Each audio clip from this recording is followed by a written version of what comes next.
Hello दोस्तों, स्वागत है आप सभी का एसबीआई क्लर्क 2025 नोटिफिकेशन के बारे में बात करने वाले हैं कि क्या नोटिफिकेशन वेटिंग लिस्ट आउट होने के बाद 2024 वेटिंग लिस्ट आउट होने के बाद ही आपको नोटिफिकेशन देखने के लिए मिलेगा, क्या उससे पहले भी देखने के लिए मिल सकता है।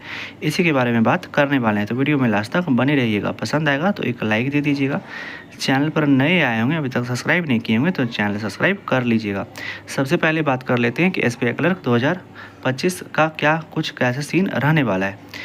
अगर दोस्तों कुछ ट्रेंड देखिएगा प्रीवियस ईयर का, तो आपको कुछ 2000 मतलब प्रीवियस ईयर छोड़ करके 2024 के ईयर को छोड़ करके बाकी सभी ईयर में ऐसा होता था कि notification out waiting list out होने के बाद ही नोटिफिकेशन आता था।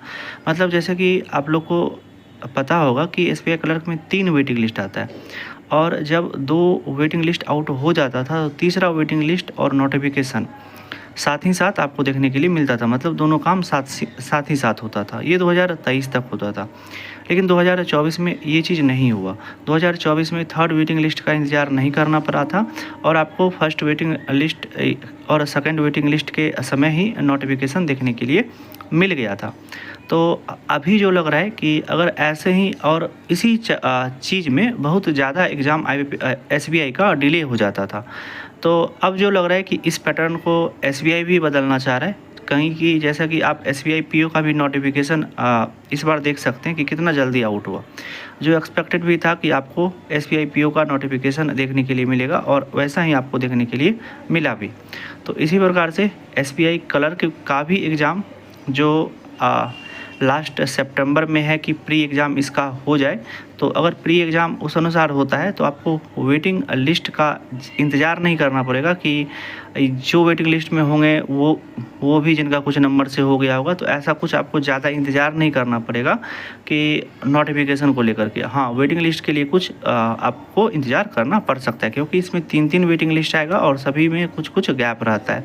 और जहाँ तक फर्स्ट वेटिंग लिस्ट का बात करते हैं, तो जब इसका ज्वाइनिंग हो जाएगा तब उसके बाद 2 मंथ के बाद इसका करीबन मतलब मिनिमम 2 मंथ का समय लगता ही लगता है। ऐसा नहीं होता है कि 2 मंथ ही लगता है, 2 मंथ से ज़्यादा भी लगता है, कभी कभी 4 मंथ भी लगता है तो फर्स्ट वेटिंग लिस्ट आउट होने में। हाँ, लेकिन इसका कट ऑफ जो होता है वो, अगर आप जनरल कैटेगरी से हैं तो 3 से 4 नंबर 5 नंबर तक भी है। अगर स्टेट में अच्छी खासी वैकेंसी थी तो क्लियर होने का चांस रहता है।